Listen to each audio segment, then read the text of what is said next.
कोरे कोरे दुधावा पिया वाली गे बेटी पुत्रा से अधिका दुलार है दीना माजे रानी बेटी भूखल पियासल रतिया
से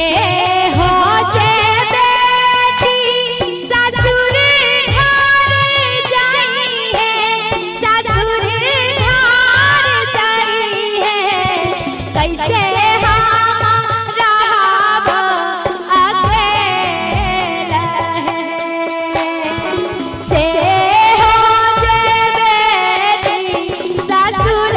घर जाइए कैसे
आवश्यक सूचना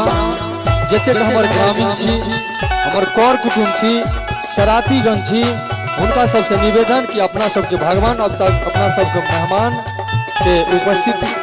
भ गेल छन तो चाहब कि अपने लोगन कनिक कष्ट करैत अतिथि महोदय के स्वागत में लग जाओ और अपन अपन स्थान के छोड़ दियो एहि दुआरे कि बाराती भगवान के आगमन भ गेलै। आवश्यक सूचना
लड़की के दीदी हुनका सजन से 101 टका के नाम बहुत बहुत आभार।